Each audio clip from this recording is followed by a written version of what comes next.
നമസ്കാരം. ഞാനിപ്പോൾ എറണാകുളം ജില്ലയിൽ വൈപ്പിനടുത്താണ്, എടവനക്കാട് എന്ന സ്ഥലത്താണ്. ഇവിടെ ശ്രീ മനോജ്, അദ്ദേഹം ഞങ്ങൾ സുഹൃത്തുക്കളാണ്, നേരിട്ട് കാണുന്ന ഇപ്പോഴാണെങ്കിലും മനോജ് കേരളത്തിൽ ഈ വനവൽക്കരണത്തിന് വേണ്ടി ഏറ്റവും ആത്മാർത്ഥമായിട്ട് ശ്രമിക്കുന്ന ഒരാളാണ്. അപ്പോൾ മനോജിനെ പരിചയപ്പെടുത്തുന്നതിന് മുമ്പ് ഞാൻ ചെറിയ ഒരു 2 മിനിറ്റ് ഒരു കാര്യം പറയാം. 1975 അക്കീര കുറസോവ് സംവിധാനം ചെയ്തൊരു സിനിമയുണ്ട്, ദർസു ഉസല. അത് ഞാൻ കാണുന്ന 87 മറ്റോ ആണ്. അതിനുശേഷം ഇപ്പോൾ 1-2 തവണ കണ്ടു. വളരെ മനോഹരമായ ഒരു സിനിമയാണ്. റഷ്യൻ ഗവൺമെൻറ്റാണ് അത് നിർമ്മിച്ചത്.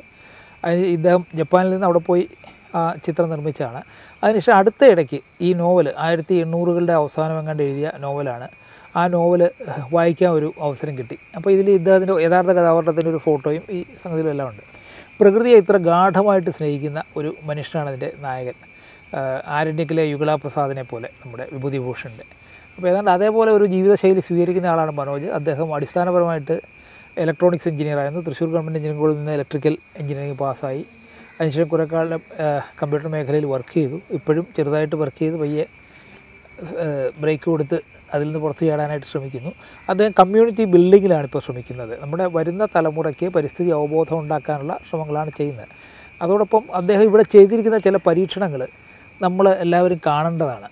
അപ്പോൾ എങ്ങനെ ഒരു പറമ്പിനെ തുടർച്ചയായിട്ട് തീയിട്ടുകൊണ്ടിരുന്ന ഒരു പറമ്പിനെ എങ്ങനെ ഒരു പ്രകൃതി സൗഹൃദ ഇതാക്കി ഒരു മാറ്റിയെടുക്കാം എന്നുള്ളതിൻ്റെ ഒരു തെളിവാണ് ഇവിടെ കാണുന്നത്. ഇവിടെ കണ്ടു കഴിഞ്ഞാൽ നമ്മൾ തേങ്ങയടക്കമുള്ള സാധനങ്ങൾ വീണ്, ജാതി ഇതെല്ലാം ഇവിടെ വീണ് തന്നെ കിടക്കുന്ന ഒരു കാഴ്ചയാണ് കാണുന്നത്. അപ്പോൾ അദ്ദേഹത്തിൽ തന്നെ ഇതെങ്ങനെയാണ് സംഭവിച്ചതെന്നും എങ്ങനെ ഇതിലേക്ക് വന്നു എന്നുള്ളത് നമുക്ക് കേൾക്കാം. മനോജ് നമസ്കാരം. നമസ്കാരം. അല്ല, ഇത് ഈ പറമ്പിൻ്റെ കഥയൊന്നും പറയാം. ഇപ്പോൾ 24 വർഷം മുമ്പ് മനോജ് ഈ പരിപാടി തുടങ്ങിയെന്ന് പറഞ്ഞു. അപ്പോൾ അന്ന് തൊട്ടുള്ള വളർച്ചയാണോ നമ്മൾ ഈ കാണുന്നത്? അത് ഒരു ചെറിയൊരു ബ്രേക്ക് വന്നിട്ടുണ്ട്. ഇപ്പോൾ തുടങ്ങിയപ്പോൾ നമ്മളൊരു 1.5 ഏക്കറാണ് സ്ഥലം. അപ്പോൾ ഒരു 10 സെൻറ്റിലാണ് നമ്മൾ ഈ ആക്ടിവിറ്റി നമ്മൾ ചെയ്തു തുടങ്ങിയത്. അതായത് നമ്മുടെ മനസ്സിലുണ്ടായിരുന്നത് ഒരു ഫലവൃക്ഷങ്ങളെ, അതായത് ഭക്ഷണം കിട്ടുന്ന ഒരു ഇടമാക്കി മാറ്റുക എന്നുള്ളതായിരുന്നു. എന്തായിരുന്നു ഇവിടുത്തെ നേരത്തെ കൃഷി എന്ന് പറഞ്ഞാൽ പ്രധാനമായിട്ട് തെങ്ങുകളാണ്. അപ്പോൾ തെങ്ങിനായിരുന്നു എപ്പോഴും പ്രാധാന്യം. പിന്നെ 1-2 മാവും പ്ലാവും എന്നല്ലാതെ വലിയ വൃക്ഷങ്ങൾ കുറവായിരുന്നു. അപ്പോൾ എന്നിട്ട് അവിടെ ഇപ്പോൾ പറമ്പ് കിളച്ച് തീയിട്ട് അതുപോലെ അല്ലേ? അതെ അതെ. അപ്പോൾ ഈ പറമ്പ് വൃത്തിയായി കിടക്കുന്ന ഒരു അങ്ങനെയാണ് നമ്മുടെ ഒരു സങ്കല്പം. അതായത് പറമ്പ് എപ്പോഴും വൃത്തിയായിരിക്കണം. വൃത്തിയാക്കുക എന്ന് പറഞ്ഞാൽ കരിയില പോലെയുള്ള സാധനങ്ങൾ പൂർണ്ണമായിട്ട് ഒഴിവാക്കുക എന്നുള്ളത്. അതെ അതെ. അപ്പോൾ അതിന് ഏറ്റവും എളുപ്പമുള്ള മാർഗം കത്തിക്കൽ തന്നെയാണ്. അപ്പോൾ നിരന്തരം തീയിട്ടുകൊണ്ടിരിക്കുമ്പോൾ സ്വാഭാവികമായിട്ട്, അതായത് നമ്മൾ ഈ ജൂൺ ജൂലൈ മാസങ്ങളിലൊക്കെ ഈ പക്ഷികളെ കൊണ്ടുവരുന്ന വിത്തുകളൊക്കെ വീണ് തനിയെ തൈകളൊക്കെ വരും.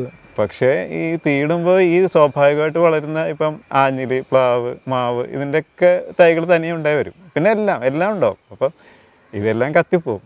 അപ്പം നമ്മൾ ഇപ്പോൾ പുതിയ തൈകൾ നടുന്നതിന് പകരം ഉള്ളത് നമ്മൾ സംരക്ഷിച്ചാൽ തന്നെ ഇവിടെ നല്ല ഒരു അവസ്ഥ വരും. മനസ്സിലായി. അല്ല, അപ്പോൾ അതിൽ ഈ കത്തിപ്പോകുന്നത് കത്തിക്കരുതെന്നുള്ളൊരു തോന്നൽ വന്നു. കത്തിക്കുന്നത് നിർത്തി തിരിച്ച് കൊണ്ടുവരാനായിട്ട് തുടങ്ങി അല്ലേ?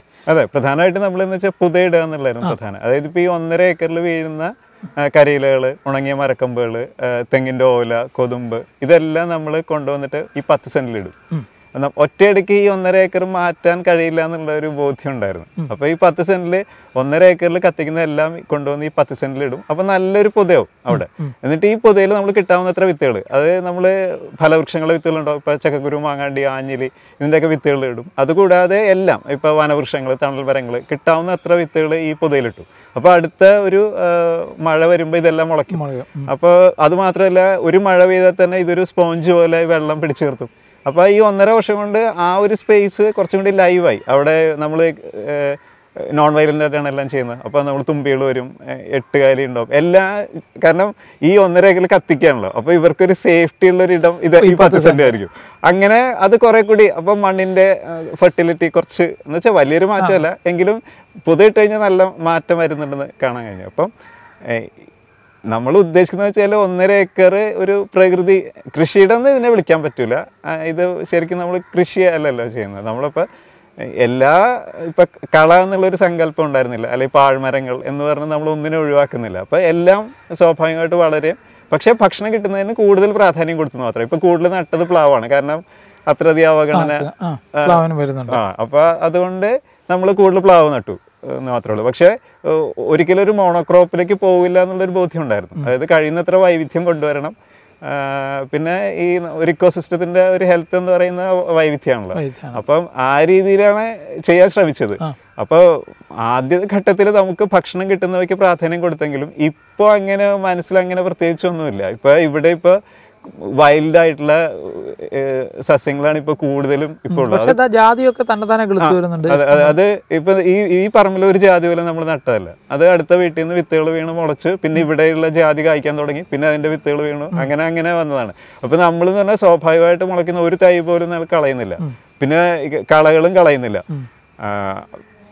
അത് എന്താ പറയാ, നമ്മള് കുറേയൊക്കെ സർവൈവ് ചെയ്യും, ചിലതൊക്കെ പോകും, ശക്തിയായിട്ടുള്ള മഴ വരുമ്പോൾ ചിലതൊക്കെ പോകും. നമ്മുടെ ഈ പരിസ്ഥിതിയിലേക്കുള്ള താങ്കളുടെ ഇത് തിരിച്ചിലിന് കാരണം ജോൺ സി മാഷെ പരിചയപ്പെട്ടാണ് അല്ലേ? പ്രസ്തുത പരിസ്ഥിതി പ്രവർത്തകൻ പ്രൊഫസർ ജോൺ സി ജേക്കബ്, അദ്ദേഹം ഇവിടെ താമസിക്കുന്നുണ്ടായിരുന്നു. അപ്പോൾ പോയി പരിചയപ്പെട്ടു.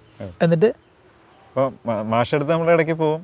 പിന്നെ മാഷ് ഈ പ്രസാദം എന്ന് പറഞ്ഞൊരു മാസിക പ്രസിദ്ധീകരിച്ചിരുന്നു, അപ്പോൾ അതൊക്കെ വായിക്കും. അങ്ങനെ അടിസ്ഥാനപരമായ കാര്യങ്ങൾ അപ്പോൾ നമുക്ക് മനസ്സിലായി, നമുക്കൊന്നും അറിയില്ല എന്നുള്ള കാര്യം മനസ്സിലായി. പിന്നെ മാഷ് ഇങ്ങനെ പുസ്തകങ്ങളൊക്കെ അതിൽ പരിചയപ്പെടുത്തും. ഇപ്പോൾ ഒറ്റവൈക്കോൽ വിപ്ലവം പോലെയുള്ള, അപ്പോൾ നമ്മൾ ഇപ്പോൾ ഫുക്കോക്കെ കുറിച്ച് അറിയും, അങ്ങനെ പുസ്തകം വായിക്കും. അപ്പം ഇങ്ങനെയുള്ള പുസ്തകങ്ങൾ വായിക്കുമ്പോൾ നമുക്ക് തോന്നിയെന്ന് വെച്ചാൽ നമ്മൾ ഈ വായന മാത്രം പോരാ, നമ്മൾ എന്തെങ്കിലുമൊക്കെ ചെയ്തു നോക്കണം എന്നുള്ള, അങ്ങനെയാണ് ഇത് ഈ ആക്ടിവിറ്റിയിലേക്ക് വന്നത്. അങ്ങനെ ഒരു 10 സെൻറ്റിൽ ഇതുപോലെ എടുത്ത് ഇതുപോലെ ചെയ്തു തുടങ്ങി. അതൊരു പ്രകൃതി നമ്മുടെ തന്നെ 10 സെൻറ്റ്. ഇപ്പം ഈ ഇത് 1.5 ഏക്കറാണല്ലോ, അതിൽ 10 സെൻറ്റിൽ ചെറിയ രീതിയിൽ വൃക്ഷത്തൈകളും നട്ടു എന്ന് പറയാൻ പറ്റില്ല, വിത്തുകൾ കൊണ്ടുവന്ന് ഈ പൊതയിലിടുക എന്നുള്ള, അതായത് പൊതയിടുക, വിത്തുകൾ ആ പൊതയിലിടുക. ഇത് പൊത അപ്പോൾ ഇവിടുന്ന് തന്നെ വെട്ടിയിടും. അതെ. അത് നമ്മൾ ഈ ഇവിടെ കത്തിക്കുന്ന കരിയിലകളും പിന്നെ തെങ്ങിൻ്റെ ഓല, കൊതുമ്പ്, എന്തൊക്കെ കത്തിക്കുന്നോ അതെല്ലാം കൊണ്ടുവന്ന് ഈ 10 സെൻറ്റിൽ ഇടും. നേരത്തെ ഇവിടെ കത്തിച്ചുകൊണ്ടിരുന്ന സാധനങ്ങളെല്ലാം കൂടെ എടുത്ത് കത്തിക്കാതെ അത് പറമ്പിൽ വെച്ച് കത്തിക്കുന്ന ഒഴിവാക്കി. അതെ. അപ്പോൾ ഈ പൊതയിട്ട് കഴിയുമ്പോൾ മണ്ണിന് എന്തായാലും മണ്ണിൻ്റെ സ്വഭാവത്തിൽ മാറ്റം വരും. അതുമാത്രമല്ല, നമ്മൾ ഇടുന്ന വിത്തുകളൊക്കെ മുളയ്ക്കും. അത് അവിടെ മറ്റുള്ള ജീവജാലങ്ങളൊക്കെ വരും. ഇപ്പോൾ ശലഭങ്ങൾ വരും, തുമ്പികൾ, ചിലന്തികളും. അപ്പോൾ നമുക്ക് ആ ഒരു മാറ്റം അറിയാൻ കഴിഞ്ഞു. അതായത് മണ്ണിന് എന്ത് സംഭവിക്കും, മണ്ണിൻ്റെ ഫെർട്ടിലിറ്റി എങ്ങനെ ഇമ്പ്രൂവ് ചെയ്യും, പിന്നെ മണ്ണിരകളും സൂക്ഷ്മജീവികളൊക്കെ, ഈ മണ്ണിരകൾ നമുക്ക് പ്രത്യക്ഷത്തിൽ കാണാൻ പറ്റും. നമ്മളിത് എക്സ്പീരിയൻസ് ചെയ്യാതെ നമ്മൾ കുറേ പുസ്തകങ്ങൾ വായിച്ചിട്ട് കാര്യമില്ല എന്നുള്ളത് ആ ഒരു ബോധ്യം വന്നു. കാരണം വെച്ചാൽ നമുക്ക് ഈ അടിസ്ഥാനപരമായിട്ടുള്ള ഒന്നും അറിയില്ല എന്നുള്ളതാണ് ശരി. അപ്പം അങ്ങനെയാണ് ഈ പ്രവർത്തനം തുടങ്ങിയത്. പിന്നെ നമ്മൾ വൃക്ഷത്തൈകളൊക്കെ നടാൻ തുടങ്ങി. ആദ്യഘട്ടത്തിൽ ഇവിടെ മാത്രമായിരുന്നു നട്ടിരുന്നത്. പിന്നെ സുഹൃത്തുക്കളുടെ വീടുകളിലൊക്കെ പോയി ചെറിയ രീതിയിലൊക്കെ ചെയ്യാൻ തുടങ്ങി. ഇപ്പോൾ സ്കൂളുകളിലും കോളേജുകളിലൊക്കെ പോയി ചെറിയ രീതിയിൽ. നേരത്തെ പറഞ്ഞു ഈ പ്രകൃതി സംരക്ഷണം എന്നുള്ള പ്രയോഗം തന്നെ തെറ്റാണെന്ന് പറഞ്ഞു, അതൊന്ന് വിശദീകരിക്കുക. മാഷ് പറയാറുള്ളൊരു കാര്യം എന്ന് പറഞ്ഞാൽ, പ്രകൃതിയെക്കുറിച്ച് നമുക്ക് വളരെ കുറച്ച് മാത്രമേ അറിയൂ. അപ്പോൾ അങ്ങനെയുള്ള ഒരാളെങ്ങനെ പ്രകൃതി സംരക്ഷിക്കുക എന്നാണ്. അപ്പോൾ മാഷ് പറയുന്നത് വെച്ചാൽ, നമുക്ക് ചെയ്യാൻ കഴിയുന്ന കാര്യം എന്ന് പറഞ്ഞാൽ, ഒന്ന് നമുക്ക് വേണ്ടത് മാത്രം എടുക്കുക, എടുക്കുന്നത് തിരികെ കൊടുക്കുക. ഇതാണ് നമുക്ക് ചെയ്യാൻ ഇടപെടൽ മിനിമം. അതെ, കഴിയുന്നത്ര ഇടപെടൽ കുറയ്ക്കുക. ഇപ്പോൾ ഇവിടെ ഞാൻ എങ്ങനെയാണ്, പൊതയിടുക, വിത്തുകൾ ഇടുക, പിന്നെ ഇടപെടാതിരിക്കുക. അപ്പോൾ അതിന് സ്വാഭാവികമായിട്ട് മുളച്ചു വരുന്നുണ്ട് കുറേ. എല്ലാം ഒന്നും മുളയ്ക്കില്ലെങ്കിലും കുറേയൊക്കെ മുളച്ചു വരുന്നുണ്ട്. പിന്നെ കഴിയുന്നത്ര നോൺ വയലൻ്റ് ആയിട്ടാണ് ചെയ്യാൻ ശ്രമിച്ചിട്ടുള്ളത്. അതായത് മറ്റുള്ള ഈവൻ നമ്മളൊരു ജൈവ കീടനാശിനി പോലും ഇവിടെ ഉപയോഗിക്കാറില്ല, ഒന്നിനെ തുരത്താനൊന്നും ശ്രമിക്കുന്നില്ല. അപ്പോൾ അതിൻ്റെതായ കുഴപ്പങ്ങളുണ്ട്. അല്ല, ജൈവ കീടനാശിനി എന്ന് പറയുന്നത് തെറ്റാ. ജൈവം ഓർഗാനിക് എന്ന് പറഞ്ഞാൽ അല്ലേ ജീവനുള്ളൊരു സാധനമാണ്. കീടനാശിനി എന്ന് പറഞ്ഞാൽ അത് ഇല്ലാതാക്കുന്നതാണ്. അതൊരു ഒരു തെറ്റായ പ്രയോഗമാണ് പലപ്പോഴും. കീടനാശിനി തന്നെയാണല്ലോ. അതിൽ ജൈവ കീടനാശിനി ലാസ്റ്റ് ബസ് കഴിഞ്ഞിട്ട് ബസ് പറയുന്ന പോലെ ഉള്ളൊരു തെറ്റായ ഒരു പ്രയോഗമാണെന്ന് പലപ്പോഴും തോന്നാറുണ്ട്. അപ്പോൾ ഇപ്പോൾ ചെയ്യുന്ന സ്കൂളുകൾ തോറും ഇടപെടൽ, ഒരു കുട്ടികളെ ഇടപെടാൻ സന്നദ്ധരാക്കുകയാണ് അല്ലേ, അവർക്ക് പറഞ്ഞു കൊടുക്കുകയാണ്. ഇപ്പോൾ ജൂൺ 5-നൊക്കെ വിളിക്കും, കുട്ടികൾക്കൊരു സന്ദേശം കൊടുക്കുക, അല്ലെങ്കിൽ കുട്ടികളുടെ അവയർനെസ് ക്രിയേറ്റ് ചെയ്യാൻ വേണ്ടിയാണ് നമ്മൾ വിളിക്കുന്നത്. പക്ഷേ എനിക്ക് മനസ്സിലായിടത്തോളം നമുക്ക് അങ്ങനെ ഒരു അവയർനെസ്, കുട്ടികൾക്ക് അവയർനെസ് ഉണ്ട്. അവർ ഇപ്പോൾ കാലാവസ്ഥാ വ്യതിയാനത്തെക്കുറിച്ച്, ആഗോളതാപനത്തെക്കുറിച്ചൊക്കെ അവർ പഠിക്കുന്നുണ്ട്. അവർക്ക് കാര്യങ്ങൾ കുറേയൊക്കെ അറിയാം. ചില കാര്യങ്ങൾ നമുക്ക് കൺവേ ചെയ്യാൻ പറ്റില്ല. അതിന് കുറച്ച് ഇടങ്ങൾ നമുക്ക് വേണം. ഇപ്പോൾ കാവുകൾ, അല്ലെങ്കിൽ കടൽ തീരങ്ങൾ, അല്ലെങ്കിൽ കാട്, ഇങ്ങനെയുള്ള ഇടങ്ങളിൽ കുട്ടികളെയും കൂട്ടിക്കൊണ്ട് പോയിട്ട് അവർക്ക് എക്സ്പീരിയൻഷ്യൽ ലേണിങ്ങിനുള്ള അവസരം ഒരുക്കുകയാണ് നമ്മൾ സത്യത്തിൽ ചെയ്യേണ്ടത്. അല്ലാതെ നമുക്കിപ്പോൾ ഒരു കാവ് എന്താണെന്ന് ഇപ്പോൾ വെബിനാറിലൂടെ നമുക്ക് പറഞ്ഞു കൊടുക്കാൻ പറ്റില്ല. അപ്പം നമ്മൾ ചെയ്യേണ്ടത്, എനിക്ക് തോന്നിയിട്ടുള്ളത്, ഈ കുട്ടിക്കൂട്ടത്തെ ഈ ഒരു സ്പേസിലേക്ക് കൊണ്ടുവരിക. എന്നിട്ട് ആ സമയത്ത് അവർ ചില ചോദ്യങ്ങൾ ചോദിച്ചേക്കാം. മിക്കവാറും ഒരു കുട്ടിക്ക് കാവ് എന്താണെന്ന് അവിടെ ഒരു അരമണിക്കൂർ സ്പെൻഡ് ചെയ്യുമ്പോൾ തന്നെ ഒരു ഫീല് കിട്ടും. അത് കഴിഞ്ഞാൽ അവർ ചോദിക്കുന്ന ചോദ്യങ്ങൾക്ക് നമുക്ക് ഉത്തരം പറഞ്ഞാൽ മതി. ഇപ്പോൾ പൊതുവേ നമ്മൾ ചെയ്യുന്നതാണ് 1 മണിക്കൂറിൽ 2 മണിക്കൂർ പ്രകൃതി സംരക്ഷണത്തെ കുറിച്ചൊക്കെ നമ്മളിങ്ങനെ വാദോരാതെ ഇങ്ങനെ പ്രസംഗിച്ചുകൊണ്ടിരിക്കും. അപ്പോൾ കുട്ടികളുടെ അതൊരു മടുപ്പ് വരും. അല്ല, എനിക്കിതിൽ വേറൊരു കാര്യം തോന്നിയിട്ടുണ്ട്. അത് ശരിയാണെന്നാണ് എൻ്റെ ഒരു വിഷയം. അതായത് ഇപ്പം മനോജിനേക്കാൾ ഒരു 10 വയസ്സ് കൂടുതലാണ് എനിക്ക്. അപ്പോൾ എൻ്റെയൊക്കെ ചെറുപ്പത്തിൽ ഈ കളിപ്പാട്ടങ്ങൾ കിട്ടാനുള്ള സാധ്യത വളരെ കുറവ്. ഒന്ന്, ആളുകളുടെ അങ്ങനെ പൈസ ഇല്ല. രണ്ടും, ഉണ്ടെങ്കിൽ തന്നെ അങ്ങനെ വലിയ പൈസ മുടക്കി കളിപ്പാട്ടങ്ങളൊന്നും ആരും വാങ്ങിച്ചു കൊടുക്കുകയില്ല. പ്രത്യേകിച്ച് ഇടത്തരക്കാരോ താഴോട്ടുള്ള ആളുടെ ഇടയിലൊന്നും അങ്ങനെ വാങ്ങിച്ചു കൊടുക്കുകയില്ല. അപ്പോൾ കുട്ടികൾ കളിക്കുന്ന പലപ്പോഴും ഈ ചിരട്ട കെട്ടി ത്രാസാക്കിയും അല്ലെങ്കിൽ ഈ ചുറ്റും നിൽക്കുന്ന പച്ചക്കറിയൊക്കെ പച്ചിലകളൊക്കെ പറിച്ച് നമ്മൾ അതിനെ വെച്ച് നമ്മുടെ ഇമാജിനേഷനിലാണ് ഈ കളി മുഴുവൻ. അതായത് ഇത് ഇന്ന സാധനമാണ്, അല്ലെങ്കിൽ ഇത് അതിനോട് റിസംബിൾ ചെയ്യുന്നൊരു സാധനമാണ് എന്ന് പറഞ്ഞ് കിട്ടുന്ന സാധനങ്ങളൊക്കെ വെച്ച് ഇങ്ങനെ കളിക്കുക. പശുക്കൂട്ടി കയറുന്നത് കടയാണെന്ന് പറഞ്ഞ് കളിക്കുക. ഇങ്ങനെയൊക്കെ ചെയ്ത് ഞങ്ങളൊക്കെ വളർന്നു. അപ്പോൾ അങ്ങനെ വളർന്ന ഒരു സമയത്ത് ഈ ഒരുപാട് ഈ പച്ചില ചെടികൾ നമ്മുടെ കൈ കൂടെ പോയിട്ടുണ്ട്. അപ്പോൾ ഫലത്തിൽ ഇപ്പോൾ ഒരു ചെടിയിലൊരു വെള്ളം വീഴുമ്പോൾ ആ മണം വന്നാൽ നമുക്കറിയാം ഇത് ഇന്ന പച്ചയായിരിക്കും എന്ന് നമുക്കറിയാം. പക്ഷേ ഇന്നിപ്പോൾ വളരെ പ്രധാനപ്പെട്ട ചെടികളുടെ മണം പോലും കുട്ടികൾക്ക് തിരിച്ചറിയാൻ ഒക്കുന്നില്ല. കാരണം ഒന്ന് ഈ ഫ്ലാറ്റിലാണ് വളരുന്നത്, അല്ലെങ്കിൽ തന്നെ ചെടിയുടെ അടുക്കൽ അങ്ങനെ പോവുക തൊടുകയോ ചെയ്യുന്നില്ല. അങ്ങനെ അതുപോലെ തന്നെ നമ്മൾ ഈ പട്ടികളുടെ കാര്യത്തിൽ ഇപ്പോൾ എല്ലാ വീട്ടിലും പട്ടിയുണ്ട്. ഇപ്പോൾ 90% പട്ടിയും പക്ഷേ ലാബ്രഡോറോ അല്ലെങ്കിൽ പോമറേനിയനോ അല്ലെങ്കിൽ മറ്റേ ഏത് വിദേശ ബ്രീഡ് പട്ടിയെ ചോദിച്ചാലും നമുക്ക് കേരളത്തിലുള്ളവർക്ക് അറിയാം, കുട്ടികൾക്കും അറിയാം. പക്ഷേ ഈ നാടൻ പട്ടിയെക്കുറിച്ച് ആർക്കും അറിയില്ല. അതേപോലെ തന്നെ ഇപ്പോൾ ഈ നമ്മുടെ ഈ പൂന്തോട്ടങ്ങളിലും നാടൻ ചെടികൾ ഏതാണ്ട് പൂർണ്ണമായിട്ട് ഒഴിവായി കഴിഞ്ഞുകൊണ്ടിരിക്കുകയാണ്. ഞാൻ ഈ പ്രത്യേകിച്ച് കെട്ടിടങ്ങളുടെ മുറ്റത്ത് ഈ പന വെക്കുന്ന ഒരു കൾച്ചർ ഒരു 20 വർഷത്തിനിടയ്ക്ക് വന്നതാണ്. ഇവിടെ ഇല്ലാത്തൊരു സാധനമാണ് ആ പന. എന്നാൽ ഇവിടെയുള്ള വളരെ ഭംഗിയുള്ള പ്രയോജനമുള്ള ഔഷധ ഗുണമുള്ള അല്ലെങ്കിൽ പൂക്കളുണ്ടാകുന്ന മരങ്ങൾ ഇഷ്ടം പോലെയുണ്ട്. അതിലൊന്നും പോലും ഒരു കെട്ടിടത്തിൻ്റെ മുറ്റത്താരും വെക്കുന്നില്ല. ഈ പന ഇങ്ങനെ വളരെ മോണോട്ടോണസ് ആയിട്ട് കുറേ കഴിയുമ്പോഴത്തേക്ക് ഇതൊരു കാണാൻ ഇത് എന്താണ് അതിൻ്റെ ഒരു ഭംഗി നമുക്ക് മനസ്സിലാകുന്നില്ല. വല്ല തൂണ് നാട്ടിയ പോലെ അല്ലെങ്കിൽ വഴിയിൽ ഇലക്ട്രിക് പോസ്റ്റ് വയ്ക്കുമ്പോൾ ഇപ്പോൾ നമുക്ക് നിരപ്പ് കാണുന്ന പോലെ ഇത് മാറുമെന്നൊരു സംശയമുണ്ട്. അപ്പോൾ ഈ ഇൻ്റർവെൻഷനിലൂടെ നിങ്ങൾ ഉദ്ദേശിക്കുന്നത് മറ്റേ ഇപ്പോൾ ഈ നമ്മുടെ ഈ കാലാവസ്ഥാ വ്യതിയാനത്തെ ചെറുക്കാൻ ഉള്ള ശ്രമങ്ങൾ എന്നുള്ളതാണോ? പ്രധാനമായിട്ട് നമ്മൾ ആദ്യം ഈ കുട്ടികളും മണ്ണിലിറക്കുക എന്നുള്ളതാണ് ഇതിൻ്റെയൊക്കെ ലക്ഷ്യം. ഇപ്പോൾ നമ്മൾ ബട്ടർഫ്ലൈ പാർക്കാണെങ്കിലും ഇപ്പോൾ ഫ്രൂട്ട് ഫോറസ്റ്റ് എന്ന് പറഞ്ഞാലും അല്ലെങ്കിൽ ഹെർബൽ ഗാർഡൻ എന്നൊക്കെ നമുക്കിപ്പോൾ ഒരു സ്കൂളിലേക്ക് നമ്മൾ ക്ഷണിക്കണം എന്നുണ്ടെങ്കിൽ എന്തെങ്കിലും ഒരു ആക്ടിവിറ്റി ഉണ്ടെങ്കിലല്ലേ നമ്മൾ ക്ഷണിക്കുള്ളൂ. അപ്പോൾ കുട്ടികളിലും ഇത് ഇപ്പോൾ ഒരു ക്ലാസ് എന്ന് പറയുമ്പോൾ അവർ മറ്റുള്ള വിഷയങ്ങൾ കേൾക്കുന്ന പോലെ കേൾക്കും, പിന്നെ അത് അവർ മറന്നു പോകും. അതിന് പകരം ഈ ക്ലാസ്സിന് പകരം ഒരു ആക്ടിവിറ്റി. അപ്പോൾ കുട്ടികൾ നമ്മളോടൊപ്പം എല്ലാ കുട്ടികളും എങ്ങനെയെങ്കിലും ക്ലാസ്സിന് പുറത്ത് കിടക്കാൻ ആഗ്രഹിക്കുന്നവരാണ്. അപ്പോൾ ഇവരെ ഈ ക്ലാസ്സിന് പുറത്തേക്ക് കൊണ്ടുവരിക എന്നുള്ളതാണ് നമ്മുടെ ലക്ഷ്യം. എങ്ങനെയെങ്കിലും ക്ലാസ്സിന് പുറത്തേക്ക് കൊണ്ടുവരിക, എന്നിട്ട് ഡിഫറെൻ്റ് ആക്ടിവിറ്റീസിലൂടെ ഇവർ കടന്നു പോട്ടെ. അപ്പോൾ അങ്ങനെയുള്ള ഇടങ്ങൾ നമ്മൾ സൃഷ്ടിക്കാനാണ് ശ്രമിക്കുന്നത്. അപ്പോൾ ഓരോ സ്കൂളിലും നമുക്ക് ഇതുപോലെ ഒരു ബട്ടർഫ്ലൈ പാർക്ക് അതൊരു ഒറ്റ ദിവസത്തെ ഒരു ആക്ടിവിറ്റി അല്ലല്ലോ, ഒരു തൈയല്ല നടുന്നത് നമ്മളിപ്പോൾ.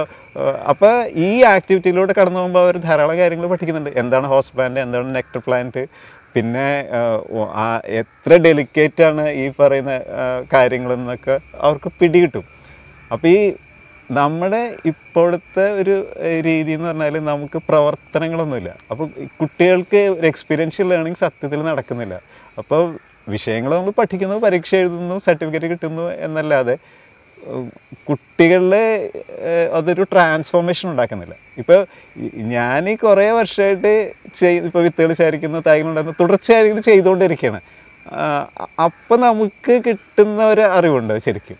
പിന്നെ നമ്മൾ സ്വാഭാവികമായിട്ട് പല കാര്യങ്ങളും നമുക്ക് ചെയ്യാൻ പറ്റും. അപ്പോൾ കുട്ടികളുടെ ഒരു അവസ്ഥ എന്ന് പറഞ്ഞാൽ അവർ കാര്യങ്ങൾ അവർക്കറിയാം, അവയർനെസ് ഉണ്ട്, പക്ഷേ എന്ത് ആക്ടിവിറ്റികളിലൂടെ കടന്നു പോകാത്തതുകൊണ്ട് ഈ അധ്യാപകർക്കാണെങ്കിലും കുട്ടികൾക്കാണെങ്കിലും അടിസ്ഥാനപരമായ കാര്യങ്ങൾ ചെയ്യാൻ അറിയില്ല എന്നുള്ളതാണ്. ഇപ്പം നമുക്കിപ്പോൾ ഒരു തൈ, ഇപ്പോൾ അവർ കഴിക്കുന്ന ഒരു മാമ്പഴത്തിൻ്റെ ഒരു മാങ്ങാണ്ടി ഉണ്ടെങ്കിൽ അവർക്കൊരു മാവിൻ തൈയായി. പക്ഷെ നമ്മൾ ജൂൺ 5 സോഷ്യൽ ഫോറസ്റ്റിൽ നിന്ന് കിട്ടുന്ന തൈകൾക്ക് വേണ്ടി നമ്മൾ കാത്തിരിക്കുകയാണ്. അപ്പോൾ മുതിർന്ന ഒരു അധ്യാപകനോ നമ്മുടെ മാതാപിതാക്കളോ ഒരു തൈ കൊടുത്താലേ കുട്ടി ഇപ്പോൾ തൈ നടുള്ളൂ, അല്ലെങ്കിൽ അവർ നടുവില്ല. അതുപോലെ തന്നെ നമ്മൾ ഈ പക്ഷികളെല്ലാം ശത്രുക്കളായിട്ടാണ് കാണുന്നത്. ഏത് സാധനത്തിന് അതിൻ്റെ ദോഷം കണ്ടിട്ടേ. ഇപ്പോൾ ഈ കരുവേപ്പൊക്കെ മറ്റേ നാട് മുഴുവൻ കാന്താരിയൊക്കെ മുളച്ചുകൊണ്ടിരുന്ന ഈ പക്ഷികൾ കഷ്ടിച്ചായിരുന്നു. അപ്പോൾ ഇപ്പോൾ അങ്ങനെയുള്ളൊരു സാധനം, അങ്ങനെ ഒരു ഓപ്ഷനെ നമ്മൾ ആലോചിക്കുന്നില്ല. നമ്മൾ തൈ മേടിക്കുക, കുഴിച്ചു വെക്കുക, അതുപോലെ മറ്റേ പുകയത്ത് വെച്ച് തൈ വിത്ത് ഉണക്കിയ വിത്തെടുത്ത് പിന്നെ നമ്മൾ കിളിപ്പിക്കുക, അങ്ങനത്തെ അതിൻ്റെ ലൈഫ് സൈക്കിളോ അതൊന്നും കുട്ടികൾക്ക് അറിയാൻ പറ്റുന്നില്ല. അപ്പോൾ ഇതിനോടൊപ്പം തന്നെ കണ്ടൽ വെക്കുന്നതിന് വലിയൊരു ശ്രമം നടത്തുന്നില്ലേ? പ്രധാനമായിട്ട് ഇപ്പോൾ ഞാൻ പ്രധാനമായിട്ട് ഈ ഫലവൃക്ഷ തൈകളാണ് നട്ടുകൊണ്ടിരുന്നത്. അപ്പം ഈ കണ്ടൽ എന്ന് പറയുന്നത് ഇവിടെ ഒരു മത്സ്യഫെഡിൻ്റെ ഒരു ഫാമുണ്ട്. അവിടുത്തെ ഫാം മാനേജർ പറഞ്ഞ് മനോജ് കുറച്ച് കണ്ടൽ നടണം, കാരണം അത് ടൂറിസ്റ്റുകൾ വരുന്ന സ്ഥലമാണ്. അപ്പോൾ കണ്ടൽ നട്ട് കഴിഞ്ഞാൽ കുറേ കൂടി ഭംഗിയാവും അത്. അങ്ങനെയാണ് ഞാൻ ഇപ്പോൾ പുതുവൈപ്പിലൊരു കണ്ടൽ ഗവേഷണ കേന്ദ്രമുണ്ട്, അവിടെ പോയി രഘുരാജ് സാറിനെ കണ്ട്. അപ്പോൾ എനിക്ക് ഈ ആ രംഗത്ത് അറിവില്ല. അപ്പോൾ നമ്മൾ ഇതിനെക്കുറിച്ചൊക്കെ അടിസ്ഥാനപരമായിട്ടുള്ള കാര്യങ്ങൾ മനസ്സിലാക്കി. അപ്പോൾ അതിനുശേഷം പിന്നെ നമ്മൾ കുട്ടികൾക്കായിട്ട് പഠനയാത്രകൾ സംഘടിപ്പിച്ചു. എറണാകുളത്തുള്ള പല സ്കൂളുകളിൽ നിന്നും കുട്ടികൾ വരും. അപ്പോൾ എന്താണ് ഇപ്പോൾ ആ ക്യാമ്പസ് 65 ഏക്കറാണ്. അപ്പോൾ അവിടെ കുഫോസിൻ്റെ കീഴിലാണ്. അപ്പോൾ നമ്മൾ കണ്ടലിനെ കുറിച്ച് അപ്പോൾ ഈ കുട്ടികളോടൊപ്പം നമ്മൾ ചേർന്നിരുന്ന് ഇതെല്ലാം കാണും. ഈ പ്രസൻറ്റേഷൻ 2 മണിക്കൂർ സാറിൻ്റെ പ്രസൻറ്റേഷൻ ഉണ്ട്. അപ്പോൾ കണ്ടലിൻ്റെ പാരിസ്ഥിതിക പ്രാധാന്യം, മത്സ്യസമ്പത്തിനെ അതെങ്ങനെ സഹായിക്കും, തീരസംരക്ഷണത്തിന്, അതായത് മഴക്കാടുകളെ പോലെ തീരങ്ങളെ സംരക്ഷിക്കുന്നത് കണ്ടൽക്കാടുകളാണ്. അങ്ങനെ പിന്നെ ഈ ഇക്കോസിസ്റ്റമാണ് അത്. ഇപ്പോൾ നമ്മൾ മാംഗ്രോവ്സ് എടുക്കുകയാണെങ്കിൽ ട്രൂ മാംഗ്രോവ്സ് എന്ന് പറഞ്ഞാൽ ഒരു 16 എണ്ണം ഉണ്ട്. പിന്നെ മാംഗ്രോവ് അസോസിയേറ്റ്സ് ഉണ്ട്, 50ഓളം സസ്യങ്ങൾ ഉണ്ട്. അപ്പോൾ ഇതിനെക്കുറിച്ചൊക്കെയുള്ള അറിവുകൾ കിട്ടാൻ തുടങ്ങി. അപ്പം പിന്നെ കാർബൺ സംഭരിക്കാനുള്ള ശേഷി 5 മുതൽ 10 ഇരട്ടി വരെ, മഴക്കാടുകളേക്കാൾ 5 മുതൽ 10 ഇരട്ടി വരെ കണ്ടൽക്കാടുകൾക്കുണ്ട്.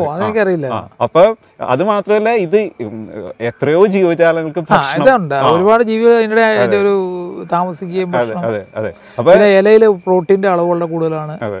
അപ്പൊ ഈ തീരത്ത് ഇപ്പൊ ഞങ്ങളുടെ ഈ ഒരു സ്ഥലം വൈപ്പിൻ എന്ന് പറയുമ്പോൾ ഞങ്ങൾക്ക് ഇവിടെ ഉള്ളത് പൊക്കാളി, നെല്ലും പിന്നെ ഈ മീനുമാണ്. അപ്പൊ ഈ കൂടുതൽ കണ്ടൽക്കാടുകൾ ഉണ്ടെങ്കിൽ തീർച്ചയായിട്ടും മത്സ്യസമ്പത്ത് കുറെ കൂടി മെച്ചപ്പെട്ട അവസ്ഥയിലായിരിക്കും. അത് മാത്രമല്ല, കടലിൽ നിന്നുള്ള മീനുകളുടെ, കാരണം ഈ മീനുകളുടെ കിൻഡർ ഗാർഡൻ എന്നൊക്കെ ഇതിനെ വിളിക്കാം. ഞാൻ പണ്ട് ഇവിടെ ഇതിൻ്റെ ഒരു സ്റ്റഡിക്കായിട്ട് പോയിരുന്നു കുട്ടനാടിനെ കുറിച്ച്. അപ്പോൾ അന്ന് ഇവിടെ അഗ്രികൾച്ചർ യൂണിവേഴ്സിറ്റി ബന്ധപ്പെട്ട ഫിഷറീസിൻ്റെ മറ്റോ കുമരകത്തൊരു യൂണിറ്റ് ഉണ്ട്. അവർ പറഞ്ഞത് കേരളത്തിൻ്റെ തീരം മുഴുവൻ ഈ കണ്ടലായിരുന്നു, നമ്മൾ ലാൻഡ് റിക്ലമേഷനായിട്ട് ഇത് മുഴുവൻ വെട്ടി നശിപ്പിച്ചതാണ് എന്നാണ് പറഞ്ഞത്. അപ്പോൾ ഇപ്പോഴും ഈ ഇത് നടക്കുന്നുണ്ട്. സാർ പറയുന്ന പോലെ കണ്ടലുകൾ വെട്ടി, അത് പല കാരണങ്ങൾ കൊണ്ട്. അത് നമുക്ക് ഇതിൻ്റെ ഒരു പ്രാധാന്യം ഇപ്പോഴും മനസ്സിലായിട്ടില്ല. ഇപ്പോൾ വൈപ്പിനിലുള്ളവർക്ക് പോലും ഇതിൻ്റെ പ്രാധാന്യം നമുക്ക് മനസ്സിലായിട്ടില്ല. അപ്പോൾ അതിൻ്റെ ഭാഗമായിട്ടാണ് നമ്മൾ ഗ്രാസ് റൂട്ട് എന്ന് പറഞ്ഞൊരു കൂട്ടായ്മ തുടങ്ങി. കഴിഞ്ഞ 1 വർഷമായിട്ട് ചെറിയ പ്രവർത്തനങ്ങൾ. അപ്പോൾ നമ്മളൊരു കണ്ടൽ നഴ്സറി തുടങ്ങി. അപ്പോൾ ഈ പ്രാന്തൻ കണ്ടലിൻ്റെയും പേനക്കണ്ടലിൻ്റെയും വിത്തുകൾ ശേഖരിച്ചിട്ട് 1500ഓളം തൈകളുണ്ടാക്കി. ഇപ്പോൾ നമ്മളൊരു ഇപ്പോൾ മൂന്ന് പ്ലാന്റിങ് നമ്മൾ ചെയ്തു. പൊക്കാളിപ്പാടത്തോടൊക്കെ ചേർന്ന് പ്രാന്തൻ കണ്ടലും പേനക്കണ്ടലിൻ്റെ നമ്മൾ തൈകളൊക്കെ നട്ടിട്ടുണ്ട്. ധാരാളം കാര്യങ്ങൾ ഇനിയും ചെയ്യാനുണ്ട്. അതെന്ന് വെച്ചാൽ ഇത് നമുക്ക് ഒരു വ്യക്തിക്ക് ചെയ്യാവുന്ന ഒരു കാര്യമില്ല. ഇപ്പൊ പൊക്കടേട്ടനൊക്കെ ഒറ്റയ്ക്ക് ചെയ്തു, പക്ഷെ ഇനിയിപ്പോ നമ്മള് കമ്മ്യൂണിറ്റി ഇത് ഏറ്റെടുക്കണം. അപ്പൊ ധാരാളം ഇപ്പൊ പരിസ്ഥിതിയായിട്ട് ബന്ധപ്പെട്ട ധാരാളം സംഘടനകളും കൂട്ടായ്മകളും നമുക്കുണ്ട്. പക്ഷേ ഇവർക്ക് ഈ നമ്മൾ കാണുന്ന ഒരു പ്രധാന കാര്യം എന്ന് പറഞ്ഞാൽ കണ്ടൽ നഴ്സറികൾ. ഇപ്പം നമുക്ക് ഫലവൃക്ഷ തൈകൾ നമുക്ക് നഴ്സറിയിൽ നിന്ന് പോയി വാങ്ങാം, പക്ഷെ കണ്ടലിൻ്റെ തൈകൾ കിട്ടുക അത്ര എളുപ്പമല്ല. നമുക്ക് തൈകൾ ഉണ്ടാക്കണം നിർബന്ധമൊന്നുമില്ല. നമുക്ക് വേണമെങ്കിൽ വിത്തുകൾ ശേഖരിച്ച് ഞാറ് നടുന്ന പോലെ നട്ട് നമുക്ക് കണ്ടൽക്കാടുകൾ ഉണ്ടാക്കാം. പക്ഷേ അത് കുറേ ഇപ്പോൾ കരയിൽ വൃക്ഷത്തൈകൾ നടാൻ നമുക്ക് എളുപ്പമാണ്, പക്ഷെ ഈ ചേറിലിറങ്ങി ഇത് ചെയ്യുക എന്ന് പറഞ്ഞാൽ അത്ര എളുപ്പമല്ല. പിന്നെ കുറച്ച് റിസ്ക് ഉണ്ട്. ഇപ്പൊ ഞങ്ങൾ ഇവിടെയൊക്കെ നടുമ്പോ എന്ന് പറഞ്ഞാൽ കായലോരത്ത് പിന്നെ പൊക്കാളിപ്പാടങ്ങളിലൊക്കെ ഇറങ്ങി ചെയ്യുമ്പോൾ നമുക്ക് കുറച്ച് റിസ്ക് ഉള്ള കാര്യമാണ്. ചെറിയ കുട്ടികളൊന്നും നമുക്ക് ഇതിനെ ഇറക്കാൻ പറ്റില്ല. കുറച്ച് ഫിസിക്കലി ഫിറ്റ് ആയിട്ടുള്ള ആൾക്കാരായിരിക്കും. പിന്നെ നമുക്കൊരു വഞ്ചി വേണം. ഈ 2050 കൊച്ചി നഗരം വെള്ളത്തിനടിയിലാകുമെന്നാണല്ലോ കാലാവസ്ഥ ക്ലൈമറ്റ് ചേഞ്ചിൻ്റെ ഭാഗമായിട്ടുള്ള പ്രവചനങ്ങൾ പറഞ്ഞ് 1 മീറ്റർ വെള്ളം പൊങ്ങിക്കഴിഞ്ഞാൽ കൊച്ചി അടക്കമുള്ള നഗരങ്ങൾ വെള്ളത്തിനടിയിലാകും. ലോകത്ത് 50 നഗരങ്ങളും, അത് മറ്റേ കൊച്ചി അതിലൊരെണ്ണമാണ് എന്ന് പറയുന്നുണ്ട്. അപ്പോൾ അതിനു മുമ്പ് ഇവിടെ കണ്ടൽ വെച്ച് തീരത്ത് എന്തെങ്കിലും ഒരു മാറ്റം ഉണ്ടാക്കാൻ പറ്റുന്ന പ്രതീക്ഷയെങ്കിലും ഉണ്ടോ? അത് ഇപ്പോൾ വൈപ്പിൻ്റെ കാര്യത്തിൽ ആദ്യം മുങ്ങിപ്പോണത് നമ്മളായിരിക്കും. അപ്പോൾ ഇവിടെ തന്നെ നമ്മളിപ്പോൾ മനസ്സിലായെന്നാണ്, കഴിഞ്ഞ 1 വർഷമായിട്ട് നമ്മൾ ഈ പ്രവർത്തനങ്ങളുടെ ഭാഗമായിട്ട് ഇപ്പോൾ കടപ്പുറത്തും അങ്ങനെയുള്ള ഇപ്പോൾ കടപ്പുറത്ത് പോയി നോക്കി 25 കിലോമീറ്ററാണ് വൈപ്പിൻ്റെ നീളം. അപ്പോൾ പല സ്ഥലത്തും ഇപ്പോൾ നമ്മൾ എല്ലാവരും പറയണമെന്ന് വെച്ചാൽ ഇപ്പോൾ ചെല്ലാനത്തുള്ള അത്രയും കടലാക്രമണം നായമ്പലത്തൊക്കെ ഉണ്ട്. കടൽ ഭിത്തി പല സ്ഥലത്തും തകർന്ന് കിടക്കുകയാണ്. അപ്പം നമ്മൾ വിചാരിക്കുന്നത് പറഞ്ഞാൽ കടൽ ഭിത്തി, പുലിമുട്ട്, പിന്നെ ജിയോബാഗ്, ഇതൊക്കെയാണ് നമ്മൾ അല്ലെങ്കിൽ ടെട്രാപോഡ്, ഇതൊക്കെയാണ് നമ്മൾ സംരക്ഷിക്കുന്നതാണ് നമ്മൾ കരുതുന്നത്. പക്ഷേ 60 വർഷമായിട്ട് നമ്മൾ ഈ കടൽ ഭിത്തി കെട്ടിക്കൊണ്ടിരിക്കുകയാണ്. ഈ കല്ലെല്ലാം നമ്മൾ അറബിക്കടലിൽ താഴ്ന്നു പോയിക്കൊണ്ടിരിക്കുകയാണ്. അത് വെറുതെ നമ്മൾ കടപ്പുറത്ത് പോയി കഴിഞ്ഞാൽ നമുക്കത് മനസ്സിലാവും. അപ്പോൾ നമ്മുടെ ഒരു ചിന്ത എന്ന് പറയുന്നത് ഒരു ജൈവം അതിൽ സൃഷ്ടിക്കാൻ പറ്റൂ എന്നുള്ളതാണ്. അപ്പോൾ അതിൻ്റെ ഭാഗമായിട്ട് അപ്പോൾ കണ്ടൽ മാത്രമല്ല, ഇപ്പം പഞ്ചാര മണലിൽ നമുക്ക് കണ്ടൽ നടാൻ പറ്റില്ല. അപ്പോൾ കടപ്പുറത്ത് നേറ്റീവായിട്ട് വളരുന്ന സ്പീഷീസ് എന്തൊക്കെയാണെന്ന്, അപ്പോൾ അവിടെയുള്ളത് ഇപ്പോൾ കടപ്പുറത്ത് നമ്മൾ നടന്നു നോക്കി കാണുന്നതെന്ന് പറഞ്ഞാൽ പരുത്തി, അതെ അതെ, പൂപ്പരുത്തി, താളിപ്പരുത്തി, തല്ലിത്തേങ്ങ, പുന്ന, പിന്നെ സോഷ്യൽ ഫോറസ്റ്റ് നട്ടുപിടിപ്പിച്ച കാറ്റാടി മരങ്ങൾ. അത് നേറ്റീവ് ആണോന്ന് ചോദിച്ചാൽ അല്ല, പക്ഷേ നമുക്ക് അവിടെ വളരുന്നതുകൊണ്ട് അതങ്ങനെ. കാറ്റാടി പോകുന്നും പറയുന്നുണ്ട്, സുനാമിയൊക്കെ വരുമ്പോൾ ആദ്യം പോകുന്ന കാറ്റാടി. അതെ, അത് ഇവിടെ കുഴപ്പള്ളി ബീച്ചിലൊക്കെ ശക്തിയായിട്ടുള്ള കടലാക്രമണം വരുമല്ല ചില മാസങ്ങൾ, അപ്പൊ ഇത് കടവൊഴുകി വീഴും. പക്ഷേ നമുക്ക് പഞ്ചാര മണലിൽ വേറെ നട്ടുപിടിപ്പിക്കാൻ പറ്റാത്തത് കൊണ്ട് അതിങ്ങനെ നട്ടു എന്ന് മാത്രമേ ഉള്ളൂ. പക്ഷേ ഒരു അഭിപ്രായം പറഞ്ഞാൽ നിങ്ങൾ പുന്ന നടുവെന്നും പറയുന്നുണ്ട്, അപ്പൊ കുറച്ചും കൂടിയൊക്കെ അത്ര പെട്ടെന്ന് ഇത് കടവൊഴുകി. അതെ അതെ. അപ്പോൾ നമ്മൾ കഴിയുന്നത്ര, അതായത് പഞ്ചാരമണലിൽ ഇതുപോലെ അവിടെ സ്വാഭാവികമായിട്ട് വളരുന്ന മരങ്ങൾ നടുന്നു. അതിൻ്റെ തൊട്ട് കിഴക്ക് വശത്തായിട്ട് ബീച്ച് റോഡുണ്ട്. ബീച്ച് റോഡിനോട് ചേർന്ന് ഇതുപോലുള്ള വൃക്ഷങ്ങൾ നമുക്ക് വേണമെങ്കിൽ മഞ്ഞമുള, വൾഗാരിസ് നമുക്ക് നടാൻ പറ്റും. പക്ഷെ മഞ്ഞമുള അതോടെ വട്ടത്തോടെ ഒഴുകി പോകുന്നതാണ് ഞങ്ങളുടെ ഒരു എക്സ്പീരിയൻസ്. അതെ, ശരിക്കും പറഞ്ഞാൽ നമ്മുടെ ഈ ചെറിയ ഓടലില്ലേ, ഓടൽ നിൽക്കുന്നുണ്ട്. മഞ്ഞമുള ഇപ്പോൾ അവിടെ വെഞ്ഞാറമൂട് വാമനപുരം നദിയുടെ തീരത്ത് നോക്കിക്കഴിഞ്ഞാൽ ഈ കൂട്ടമായിട്ട് മഞ്ഞമുള ഒഴുകിപ്പോയത് കാണാം. അത് ഒരു മുള വന്ന് തട്ടിക്കഴിഞ്ഞാൽ ഈ ഒരു 2 സെൻറ്റ് സ്ഥലം കൂടെ കൊണ്ടാണ് ഇത് പോകുന്നത്. അങ്ങനെ എക്സ്പീരിയൻസ് ആണ് അവിടെ കാണുന്നത്. മഞ്ഞമുള ഒരിക്കലും അത് പറ്റുമെന്ന് തോന്നുന്നില്ല. ഇവിടുത്തെ ഒരു പ്രശ്നം എന്ന് വെച്ചാൽ പല സ്പീഷീസ്, ഇപ്പോൾ KFRA ഒരു മുനക്കൽ ബീച്ചിൽ ഒരു പ്രോജക്റ്റ് പോലെ ചെയ്തിട്ടുണ്ട്. അപ്പോൾ അവർ പല സ്പീഷീസ് നട്ടുനോക്കി, പക്ഷെ സർവൈവ് ചെയ്തത് ഈ മഞ്ഞമുളയാണ്. ശരി. അല്ല, പക്ഷേ വേറൊരു കാര്യമുണ്ട്. മുനക്കൽ ബീച്ചിൽ തന്നെ 20 സെന്റ് സ്ഥലത്ത് ഞങ്ങൾ മിയാവാക്കി മോഡലിൽ 3200 ചെടി കണ്ടിട്ടുണ്ട്. അത് കണ്ടിട്ടുണ്ടോ? ഇല്ല, ഞാൻ വീഡിയോ കണ്ടിട്ടുണ്ട്. അല്ല, അവിടെ 3200 ചെടിയുണ്ട്. അതിൽ 15 വർഷം കൂട്ടി കടലാക്രമണം ഉണ്ടായത് ഞങ്ങൾ നട്ട് 1 വർഷം കഴിഞ്ഞാൽ. അതിൽ 50 ചെടിയാണ് ആകെ പോയത്. പെട്ടെന്ന് ഇത് ചെയ്ത് കടമ്പാണ്. കടമ്പ് മുഴുവൻ വാടിപ്പോയി. ഏറ്റവും കൂടുതൽ വളർന്നു നിന്ന കടമ്പായിരുന്നു. കടമ്പ് ഒറ്റ ദിവസം കൊണ്ട് തന്നെ വാടി. പക്ഷേ ആ കടമ്പിൽ തന്നെ കുറേ പൊട്ടിക്കിളുത്തു. മൊത്തം അത് കഴിഞ്ഞ് ഞങ്ങളൊരു സർവേ നടത്തിയപ്പോൾ ആദ്യം നട്ട 3100 മരങ്ങൾ അടുപ്പിച്ചായിരുന്നു. അതിൽ 56 മരങ്ങളാണ് ആകെ പോയിട്ടുള്ളത്. ബാക്കിയെല്ലാം അവിടെ നിൽപ്പുണ്ട്. ഇപ്പോഴേ നന്നായിട്ട് വളരുന്നുണ്ട്. പിടിക്കുമെന്നാണ് എനിക്ക് തോന്നുന്നത്. എല്ലാം കൂടെ ഒരുമിച്ച് വെക്കുമ്പോഴേക്ക് പിന്നെ നമ്മളതിനൊരു പ്രത്യേക ഒരു സ്കീം ഉണ്ടാക്കിയത്, പക്ഷേ അതെങ്ങനെ നടപ്പിലാക്കാൻ കിട്ടിയില്ല. ഞങ്ങൾ പറഞ്ഞതെന്ന് വെച്ച് കഴിഞ്ഞാൽ ഞങ്ങളുടെ കൂടെ തന്നെ ഡോക്ടർ ഷാജിയൊക്കെ, അതുപോലെ തന്നെ മറ്റേ ഇദ്ദേഹം നമ്മുടെ ഡാൻ മാത്യു, ഇങ്ങനെ ഇവരോടൊക്കെ നമ്മൾ സംസാരിച്ച്, അവരൊക്കെ സയൻറ്റിസ്റ്റുകളാണ്, അവരുടെയൊക്കെ അഭിപ്രായം എടുത്തിട്ട് നമ്മൾ പറഞ്ഞാൽ ഏറ്റവും താഴെ തൊട്ട് ഈ ഉപ്പിനെ പ്രതിരോധിക്കുന്ന കുറച്ച് വെറൈറ്റി, കണ്ടൽ തൊട്ട് രാമച്ചം, പിന്നെ ഈ പുഴമുല്ല, അങ്ങനെയുള്ള കുറേ സാധനങ്ങൾ വെക്കുക. അത് കഴിഞ്ഞിട്ട് പിന്നെ നമ്മൾ ഈ ആറ്റുതീരത്ത് വളരുന്ന സാധനങ്ങൾ, ഈ പുന്ന, പൂവരശ്, കുടംപുളി പോലെയുള്ള സാധനങ്ങൾ വെക്കുക. അതും കഴിഞ്ഞ് സാധാരണ മരങ്ങൾ വെക്കുക. അങ്ങനെ ഇതായത് നിൽക്കും. കൈത അതിനകത്ത് വലിയൊരു ഇതായിട്ട് ഞങ്ങളൊന്ന് പറഞ്ഞതാണ്, കൈത വെക്കാം എന്നൊക്കെ ഉള്ളൂ. പക്ഷേ അതെങ്ങും നമുക്ക് പരീക്ഷിക്കാനുള്ളൊരു അവസരം കിട്ടിയില്ല. കാരണം വെച്ച് കഴിഞ്ഞാൽ ഇപ്പോഴത് വേണോ വേണ്ടോ എന്നുള്ള ചർച്ചകളിൽ ഇങ്ങനെ നടന്നുകൊണ്ടിരിക്കുകയാണ്. കല്ലിടുന്ന കാര്യത്തിൽ എല്ലാവർക്കും ഒരു യോജിപ്പുണ്ട്. ഇതിൽ ചർച്ച എല്ലാം ഒന്നും നടക്കുന്നില്ല. ഒരു സെക്കൻഡ് വരെ കളയാതെ നമ്മൾ ഒരു കമ്മ്യൂണിറ്റി പാർട്ടിസിപ്പേഷൻ കൊണ്ടുവരികയാണെങ്കിൽ തീർച്ചയായിട്ടും ഇപ്പം നമുക്ക് വൈപ്പിൻ മുങ്ങിപ്പോവില്ല എന്ന് പറയും, പക്ഷെ കുറച്ചും കൂടി അത് എന്താ പറയുക നീട്ടാൻ പറ്റും നമുക്ക്. അതുമാത്രമല്ല, കുറച്ചും കൂടി ഇപ്പം എന്തായാലും ഇത് ഇപ്പം നമ്മുടെ സ്വന്തം സ്ഥലം ഉപേക്ഷിച്ച് പോകാൻ നമുക്ക് ആർക്കും താല്പര്യമില്ല. അപ്പം ഇവിടെ ജീവിക്കാൻ പറ്റുന്ന ഒരു സാഹചര്യം ഉണ്ടാക്കാൻ പറ്റുകയാണെങ്കിൽ ഇവിടുത്തെ സാധാരണക്കാർക്ക് ഇവിടെ തന്നെ നമുക്ക് കഴിയാൻ പറ്റും. അല്ലെങ്കിൽ നമ്മളിവിടെ ഇപ്പം ഏറ്റവും ജനസാന്ദ്രതയുള്ള ഒരു ദ്വീപാണിത്. അപ്പോൾ ഇത് ഉപേക്ഷിച്ച് പോകുന്ന ആകെ നമുക്ക് 5 സെൻറ്റ് 10 സെൻറ്റൊക്കെ ഉണ്ടാവുള്ളൂ. അത് ഉപേക്ഷിച്ച് നമ്മൾ എവിടെ പോകാനാണ്? അപ്പോൾ അതുണ്ട്, അത് അത്ര എളുപ്പമല്ല. നമ്മൾ പറയും ഇപ്പോൾ പുനർഗേഹം പദ്ധതിയുടെ ഒക്കെ ഭാഗമായിട്ട് കടപ്പുറത്തുള്ള വീട് ഇപ്പം 10 ലക്ഷം രൂപ കൊടുക്കും, അപ്പോൾ നിങ്ങൾ ഇവിടെ നിന്ന് പോയിക്കോളൂ എന്നുള്ള രീതിയിലാണ് സർക്കാരൊക്കെ പറയുന്നത്. പക്ഷെ നമുക്കൊരാൾക്കും നമ്മുടെ സ്വന്തം സ്ഥലം വിട്ടു പോകാൻ ആർക്കും താല്പര്യം. പിന്നെ ഒരു സ്റ്റേജ് കഴിയുമ്പോൾ നമുക്ക് പിന്നെ സർവൈവ് ചെയ്യാൻ പറ്റാത്തൊരു സ്ഥിതി വരും. അതുവരെ നമ്മൾ പിടിച്ച് നിൽക്കുക എന്നുള്ളതാണ്. അപ്പോൾ താങ്കളുടെ ഈ പ്രവർത്തനത്തിൻ്റെ ഒരു മൊത്തത്തിലുള്ള സ്വഭാവം വെച്ചാൽ കാട് വെക്കുന്നത് മാത്രമുള്ളതല്ല, കാട് വെക്കാനൊരു ആവശ്യം കമ്മ്യൂണിറ്റിയെ ബോധ്യപ്പെടുത്താൻ, പ്രത്യേകിച്ചും പുതിയ ജനറേഷനെ ബോധ്യപ്പെടുത്താനായിട്ട് ഇപ്പോൾ ജീവിതം തന്നെ അതിനായിട്ട് മാറ്റി വെച്ചിരിക്കുകയാണെന്ന് പറയാം അല്ലേ? എഞ്ചിനീയറിംഗ് ഒക്കെ വിട്ടല്ലോ. ഇപ്പോൾ ഇങ്ങനെ പ്രധാനമായിട്ട് ഇപ്പോൾ പലരും വിളിക്കുന്നുണ്ട്. അപ്പോൾ നമ്മളും ഓരോ ദിവസം പഠിച്ചുകൊണ്ടിരിക്കണം. ഇപ്പം എൻ്റെ മനസ്സിലുണ്ടെന്ന് നമുക്ക് ഏത് ലാൻഡ്സ്കേപ്പിൽ ഇത് ചെയ്യാൻ പറ്റണം. ഇപ്പം നമ്മളിപ്പോൾ നല്ല ഫെർട്ടൈലായിട്ടുള്ള ലാൻഡിലൊരു കാർഡ് ഉണ്ടാക്കാൻ പറഞ്ഞാൽ അത്ര ചാലഞ്ചിങ് അല്ല. പക്ഷേ ഇപ്പം ഞാൻ തിരുവണ്ണാമല പോയിരുന്നു. അവിടെ തിരുവണ്ണാമല ദ ഫോറസ്റ്റ് വേ എന്നൊരു ഗ്രൂപ്പുണ്ട്. അവിടെ അരുണാചല ഹിൽസ് അവർ ഇക്കോ റെസ്റ്റോറേഷൻ ചെയ്യുന്നവരാണ്. അപ്പോൾ ഈ അരുണാചല ഹിൽസിൽ ഒരു ചെടി പോലും ഉണ്ടായിരുന്നില്ല. ഇന്ന് അവിടെ ഒരു സ്ട്രീം ഉണ്ട്. അപ്പം അവർ അത്ര ഡെഡിക്കേറ്റഡ് ആയിട്ട് കാര്യങ്ങൾ ചെയ്യുന്നുണ്ട്. അവിടെ മഴയില്ല, അവിടെ ഫോറസ്റ്റ് ഫയർ ഉണ്ട്. ഇവിടെ 300 സെന്റിമീറ്റർ മഴ കിട്ടുന്ന നമ്മൾ എന്ത് ചെയ്യുന്നു എന്നുള്ളതാണ് ചോദ്യം. അപ്പോൾ അത് കാണുമ്പോഴാണ് നമുക്ക് മനസ്സിലാവുന്നുണ്ട് ഇത്ര ഹാർഡ് വർക്ക് ചെയ്ത് ഇത്ര ഡെഡിക്കേറ്റഡ് ആയിട്ട് അവർ കാര്യങ്ങൾ ചെയ്യുമ്പോൾ നമുക്കിവിടെ തൈ നട്ടാൽ മതി. അല്ലെങ്കിൽ സ്വാഭാവികമായി മുളച്ചു വരുന്ന തൈകളെ എടുത്ത് മാറ്റി വെച്ചാൽ. അതെ അതെ. പലപ്പോഴും നമ്മൾ പല വിഷയങ്ങളെ സൈദ്ധാന്തിക തലത്തിൽ നിന്ന് സമീപിക്കും.